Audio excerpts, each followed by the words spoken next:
Boa noite, vamos fazer uma oração para a gente iniciar. Deus, Senhor nosso, nós aqui estamos mais uma vez unidos e reunidos em corpos e almas para mais um aprendizado, este segundo aprendizado desta noite. Estamos à disposição, Senhor, para aprendermos um pouco mais e colocarmos em prática também o que aqui desenvolvermos de reflexões. Ajuda-nos a atuarmos conforme os teus ensinos que nos destes, ó Deus, através de teu Filho Jesus. Assim seja. Então, hoje vamos na segunda parte, do tema preocupação. O Espírito Hamed, no livro As Dores da Alma, coloca, para a gente. Então, vamos ler alguns parágrafos iniciais e depois vamos comentar a respeito. Então, preocupação. A citação que ele traz, toda a vida em nós e fora de nós está em constante ritmicidade. Por que então desrespeitar os mecanismos de que se utilizam as leis divinas na evolução? Por que nos afligirmos e tentarmos mudar o imutável? Nossa percepção hoje nos esclarece sobre os fatos do ontem, talvez sobre acontecimentos da semana anterior ou, possivelmente, sobre eventos que quase esquecidos de anos passados. Tudo ocorre dentro de um perfeito sincronismo, tempo/espaço. Não adianta nos preocuparmos com o nosso processo de aprendizado, nem com o dos outros. Pois, se alguém não está conseguindo caminhar convenientemente agora, é porque lhe falta algo a fazer, ou mesmo coisas a aprender. No universo, tudo obedece a um ritmo natural. As raízes de nossa evolução corporal e espiritual estão arraigadas nas íntimas relações com a natureza. Em nível mais profundo, somos parte dela. Vivenciamos conscientemente a todo instante os ciclos da natureza com nossas emoções e sentimentos. Experimentamos desânimo e abatimento no transcurso de um longo período de estiagem. Porém, quando a chuva cai, a nossa sensação é de alegria e prazer. Ou, durante as tempestades, nossas impressões oscilam desde a apreensão até o medo. Sentimos a alma leve e feliz com o surgimento do sol nos dias calmos e iluminados. Há um tempo para tudo. Em verdade, os ritmos que nos governam são inerentes à vida. Também nós, os espíritos domiciliados ou não na terra física, identificamos nossos ritmos internos através das sensações da dor e do prazer, a fim de avaliarmos o grau de acerto de nossos atos e decisões. Dia e noite, primavera e inverno, amanhecer e entardecer são fases da natureza, atuando diretamente nos ritmos de nossas ocupações e procedimentos do cotidiano. Em verdade, a nossa identificação com a vida superior se planifica quando harmonizamos nossos ritmos internos com os ritmos externos da natureza. Propõe o professor Rivel aos nobres emissários. Os seres que habitam cada mundo hão todos alcançado um mesmo nível de perfeição? E os espíritos superiores respondem à questão com sabedoria. Não, dá-se em cada um o que ocorre na terra. Uns espíritos são mais adiantados do que outros. Questão 179, do Livro dos Espíritos. Os ritmos interiores dos indivíduos se prendem ao nível evolucional e espiritual de cada um. E toda a vida no universo está dentro de uma ordem perfeita. Tanto os astros da abóbada celeste como os seres microscópicos do nosso planeta, todos são regidos por uma divina ordem, que mantém trajetórias e órbitas perfeitamente alinhadas, como também os ritmos e os propósitos coerentes com o grau de necessidade e progresso das criaturas e das demais criações.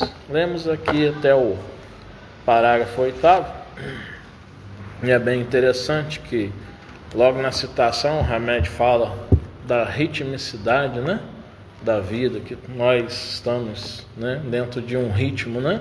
Nós temos um ritmo da nossa respiração, os ritmos cardíacos, né? Temos esses ritmos, né, na fisiologia do nosso corpo. Se alguém está a correr, obviamente, o Hamed que dá esse exemplo, né? Nós vemos no interior dessa pessoa, poderemos ver com certa regularidade, né, a contração de grupos alternados de músculos. Os chamados flexores se contraem, fazendo dobrar articulações, os extensores se estendem, fazendo endireitar as articulações. E também nós precisamos entender interiormente o nosso ritmo, né? Quando chega um momento em que nós vamos verdadeiramente despertar, verdadeiramente perceber o que eu estou querendo para a minha vida interior, né? Entender que eu já não necessito e nem estou mais satisfeito com só sensações corporais. Eu preciso de mais, eu preciso de, como ontem no estudo anterior à prática desobsessiva nós falávamos, precisamos transcender, né, o eu. São os 5 níveis, né, que o bioquímico Robert de Hope fala de níveis de consciência. Joana de Ângeles traz isso, né? O primeiro é a consciência de sono sem sonhos, né? O ser humano está completamente na idade primitiva. Depois é a consciência de sono com sonhos, onde há as alucinações através dos sonhos, né? Os desejos estão ali, mas parece real, mas é só um sonho. E é o sonhar, né, mesmo, que a gente está falando. Depois é a consciência do sonhar acordado, quando nós já alcançamos essa idade da razão e nós estamos não só fantasiando, não só desejando enquanto dormimos, né? Mas nós temos a consciência, né? Esse querer, esse desejo, essa vontade, né? De algo, como estando num verão, um período de muito calor, e a pessoa está desejando, por exemplo, tomar um sorvete, mas ela não tem um sorvete, ou não está com possibilidades financeiras de comprar um sorvete, ou por algum motivo ela não pode, né, por doenças diversas, não pode tomar um sorvete. O desejo fica e a pessoa alucina conscientemente, né? Imagina-se tomando sorvete, né? Pensa no paladar, no sabor, né? No gelo. E a transcendência do eu é justamente quando vai se olhar, né, para o outro, né? Esse autor aqui, né, esse livrinho Violência do Rosto, Emmanuel Levinas, né? Esse livrinho ele vai falar, né, que a ética para ele é a filosofia primeira, né? E geralmente os filósofos colocamos que a filosofia primeira é a metafísica, né? É o estudo do ser, é a origem do ser, né? Mas para ele é a ética. E ele fala, né, diferentemente, por exemplo, do Sartre. Eu só me reconheço eu porque tem outro me olhando. Então o outro passa a ser o meu inferno, porque o outro me julga, porque o outro é castrador, né? Já Emmanuel Levinas coloca o contrário. Eu me reconheço eu na medida em que eu olho para o outro e eu vejo o mesmo de mim. E vejo além de mim. Eu consigo ver o rosto de Deus em cada ser. Ele era judeu e ele tinha uma percepção de espiritualidade muito grande, até por conta dele ter vivido a época da Segunda Guerra Mundial e ter sido um dos filósofos depois da Segunda Guerra Mundial que vai escrever muito sobre a cultura do encontro, tentar fazer com que o ser humano possa se humanizar de novo, porque havia perdido a humanidade, havia se barbarizado. O ser humano estava a se matar um ao outro, né? Já não havia humanidade. Havíamos literalmente descido abaixo dos animais, como dizem os espíritos a Kardec. Estudamos isso sexta-feira aqui, né? no estudo sistematizado da doutrina espírita. E esse descer abaixo dos animais só é possível porque, apesar de sermos seres racionais, nós perdemos sentimentos, perdemos emoções. Só ficamos com as emoções em um nível primitivo, de raiva, de agressão. E para humanizarmos-nos de novo, precisa essa cultura do encontro, que é do ir ao encontro do outro, do estar presente, buscando o outro, né? O professor José Gabriel Perissé, de um curso de Educação e Espiritualidade, curso de pós-graduação e também de extensão da PUC Rio Grande do Sul. Ele é um dos filósofos brasileiros, né?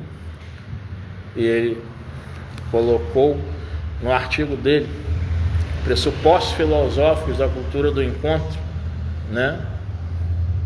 Em 2017 ele fala sobre o atual Papa Francisco, mas ele fala da jornada do atual Papa Francisco anterior, né? Bem anterior a ser Papa, quando ele era padre ainda, padre Jorge Bergoglio. E ele ia, né, na Argentina, às casas de prostituição para orar, para ajudar materialmente aquelas mulheres que estavam vivenciando, né, aquela vida. E houve uma, né, que um dia se aproximou do Papa Francisco, o atual Papa Francisco, à época o padre Jorge Bergoglio, e agradeceu a ele. Muito obrigada. E ele disse: é só meu dever, minha filha. E ela falou assim: não, obrigada, porque o Senhor, mesmo eu sendo uma prostituta, o Senhor sempre me chamou de senhora, sempre me respeitou, enquanto para tantas outras pessoas eu sou apenas um objeto. Isso me faz lembrar das palavras da minha mãe a mim, quando eu tinha 12 anos de idade, que nós fomos morar no Parque Lebré, em Guarulhos, e havia na esquina uma casa de prostituição. E minha mãe olhou para mim em casa, só eu e ela, a sós, e disse: Léo, meu filho, aquela moça que passou é uma prostituta, mas qualquer mulher, mesmo a prostituta, você sempre respeite. Cumprimente, eu não vou te proibir de cumprimentar, cumprimente e respeite sempre. Né? E aí, escutando, né, numa dessas aulas de educação e espiritualidade, olha só, educação e espiritualidade, olha como que a espiritualidade está tomando conta, sendo cadeira ou opcional ou obrigatória em diversas faculdades, inclusive medicina. Está faltando ficar na psicologia, né? E nas formações em psicanálise. E aí, olha que educação, né? Que palavras de uma mãe para um filho, né? Eu sou muito grato à minha mãe, não só por isso, né? Mas por tantas coisas, né?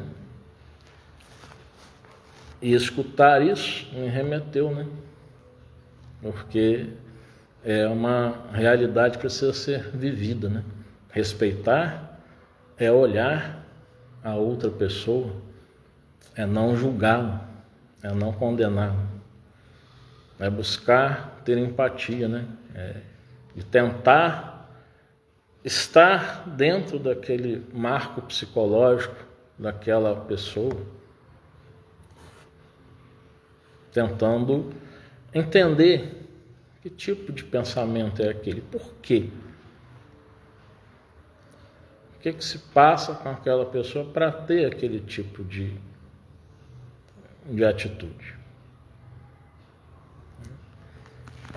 E esse é o caminho para nós estarmos olhando, né, para o outro e estarmos percebendo dentro de nós o grau de acerto, né, que nós temos ou não diante das nossas sensações de dores e de prazer.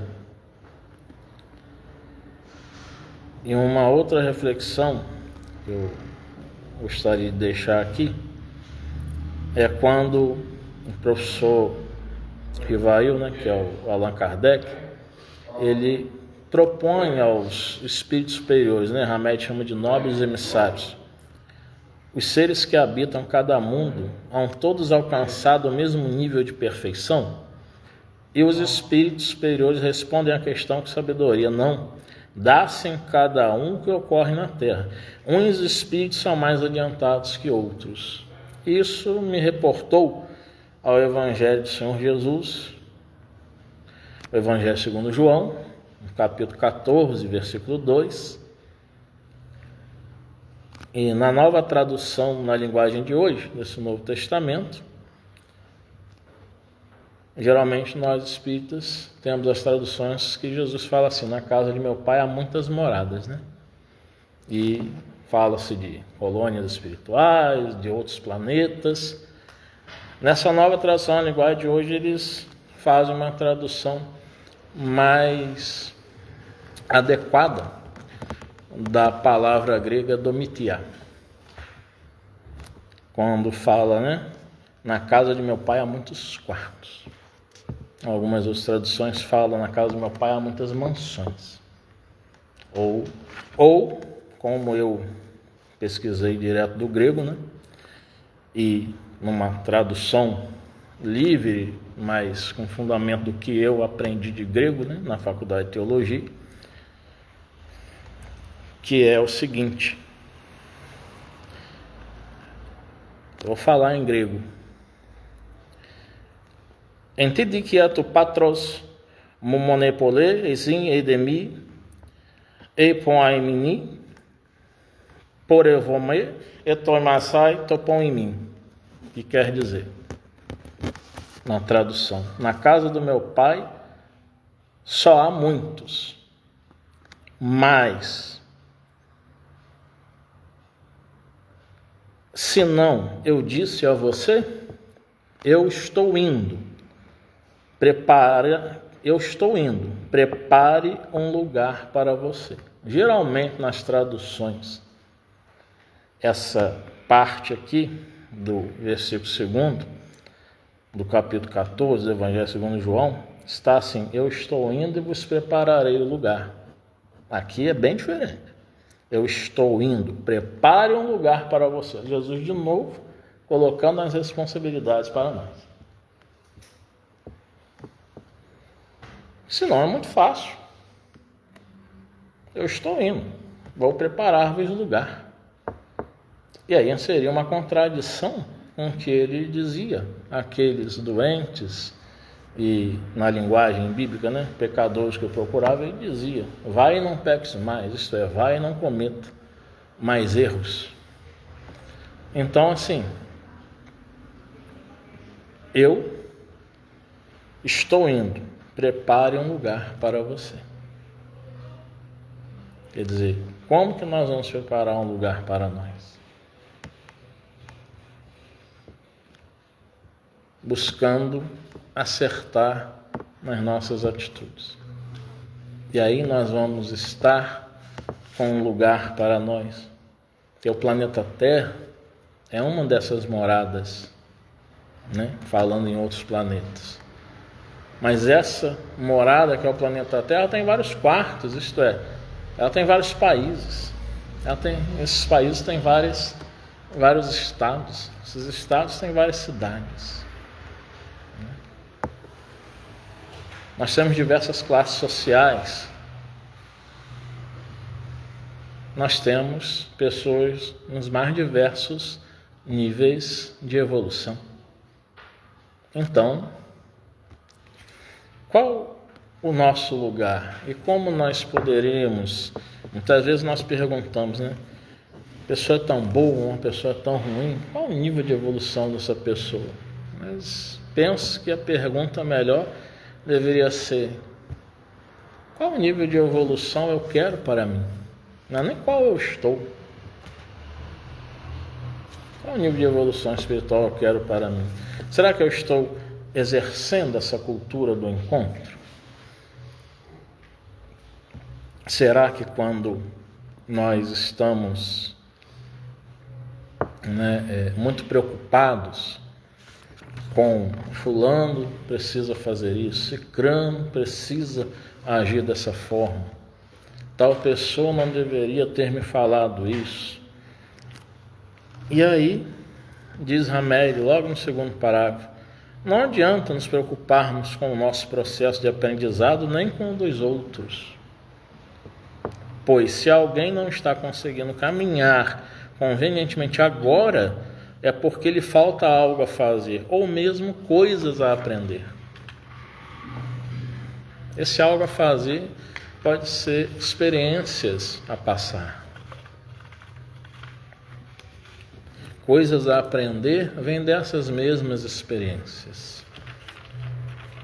Às vezes aquilo que a pessoa está parada não está realizando e ela precisa realizar, mas às vezes a pessoa só vai realizar quando, como dizia o Freud na frase dele, quando a dor de não estar vivendo for maior que o medo da mudança, a pessoa muda. Quando a dor de não estar vivendo for maior que o medo da mudança, a pessoa muda. A pessoa não muda porque ela está na zona de conforto.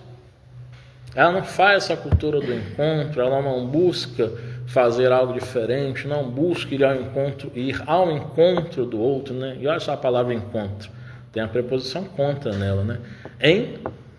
Encontro. Encontra aí, né? Eu posso ir ao encontro, que é algo positivo. Eu posso ir de encontro, que é algo negativo, né? E a pessoa, quando ela não está mudando, mesmo ela tendo essa percepção da necessidade da mudança, ela está na zona de conforto. Só que a zona de conforto, na verdade mesmo, ela nunca é confortável. Zona de conforto nunca é confortável, porque é só aparência. Zona de conforto é a pessoa que não quer fazer o esforço, o trabalho interior dessa mudança. Zona de conforto é quando a pessoa chegam para ela os problemas e ela vai empurrando com a barriga. Só que empurrar com a barriga não é solução, é fuga. E lembrando novamente o Freud, o pai da psicanálise, e tudo aquilo que você foge, um dia vai encontrar um jeito de chegar até você. Porque precisa solucionar, é preciso enfrentar, não fugir. Aí só há uma solução. Como o Bia falou num estudo dela, luta e fuga, as reações mais primitivas, né? No ser humano, nos animais também. A solução aí não é fugir, é luta, é enfrentamento.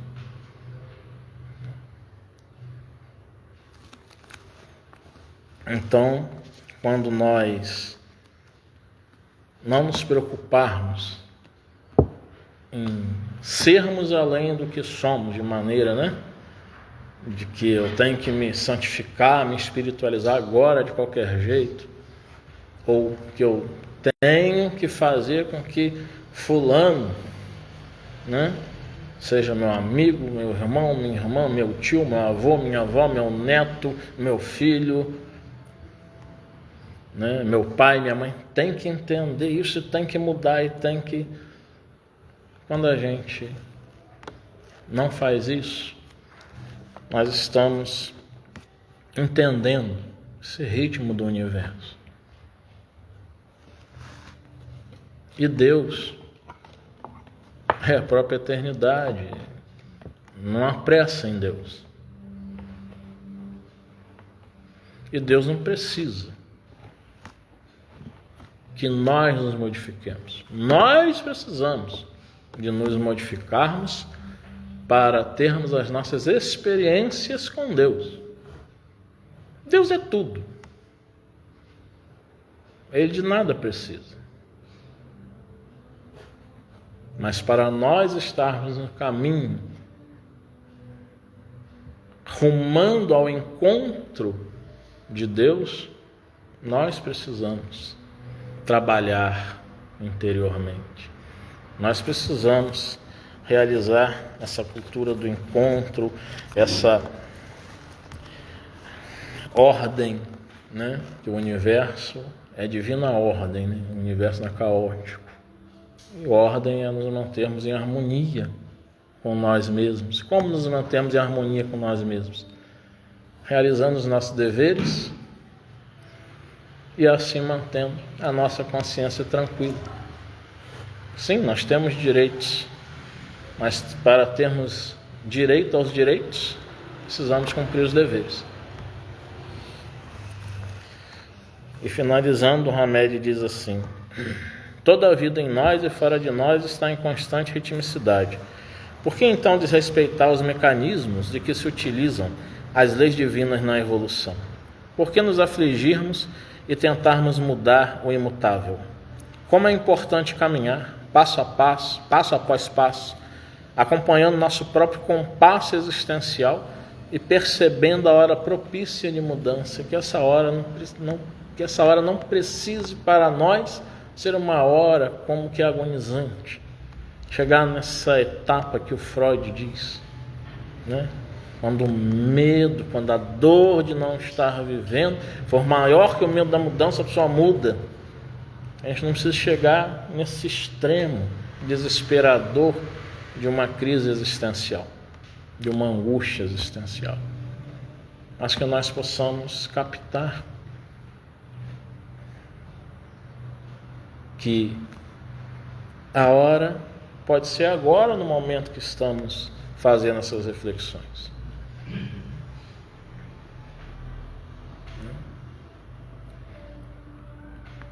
E que aprendamos com o apóstolo Paulo também, na primeira epístola aos Tessalonicenses, né? 5:16, se eu não estou enganado. Em tudo dai graças, regozijai-vos em tudo. Agradecermos. Mesmo aquele mal que possa nos vir e que vem para nós com aparência de mal, mas é aparente o mal. Pode ser muito benéfico, dependendo da forma que nós olharmos para ele. E aí, dependendo de como nós olharmos, nós vamos ver que ele pode nos servir de um grande aprendizado. Hoje, um companheiro me ligou e falou assim: Léo, sabe aquele ditado? Quanto mais eu rezo, mais assombração me aparece? Não sei o que isso quer dizer, mas eu rezo, as coisas parecem que não dão certo para mim. Eu falei para ele assim: olha, existem vários videozinhos aí que pegam o Morgan Freeman, né, fazendo o papel de Deus, né, todo poderoso. Tem um outro filme de um padre que está sendo julgado. E eu vejo esse ditado muito mais profundamente hoje. Realmente, quanto mais a gente reza, quanto mais a gente ora, mais a assombração aparece. Quais são as assombrações? Se eu peço paciência a Deus, muitas vezes Deus vai me enviar pessoas difíceis para que eu exerça a paciência. Se eu peço prosperidade ao Deus, De repente, Ele vai fazer com que no meu trabalho eu possa alcançar mais promoções, mas a minha responsabilidade também fica muito maior. Se eu peço alegria, Ele me envolve em situações onde há tristeza para que eu possa verdadeiramente, quando estiver alegre, saber a total diferença entre alegria e tristeza. Se eu peço a Deus união em família, Deus muitas vezes vai deixar com que aquela pessoa, talvez mais complicada, mais difícil que esteja no ambiente familiar, esteja ali para que eu possa entender qual movimento eu devo fazer para haver união em família. E esse é o caminho que nós temos para evoluir, não há outro. Só a partir dessas experiências. Do contrário, nós nunca vamos nos sensibilizar, nos intelectualizar e avançar. Vamos encerrando por aqui, Vamos fazer nossa oração.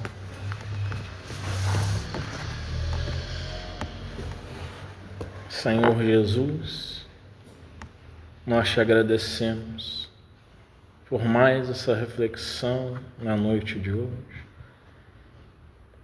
Que ela possa, Senhor, estender-se como os demais estudos pela semana, que possamos refletir bem sobre cada palavra que li, cada expressão falada, especialmente nas passagens tiradas dos Evangelhos, do Novo Testamento em si. Que possamos estar nessas reflexões, também realizando as nossas orações e te pedindo inspirações, Senhor, para a realização de nossas atividades, e auxilia-nos, Jesus. Sabemos que temos que caminhar por nós, que o Senhor, por nós, não pode fazer o que nós devemos fazer, mas te pedimos auxílio de forças, de serenidade, para o enfrentamento das situações que nos surgem, e assim fazermos toda a nossa jornada de maturidade espiritual de forma consciente. Abençoe, Jesus amado, a cada lar aqui representado, a cada pessoa aqui presente, a cada pessoa que realiza tratamento à distância, por impossibilidades de locomoção, de cidades, de distâncias, de questões físicas.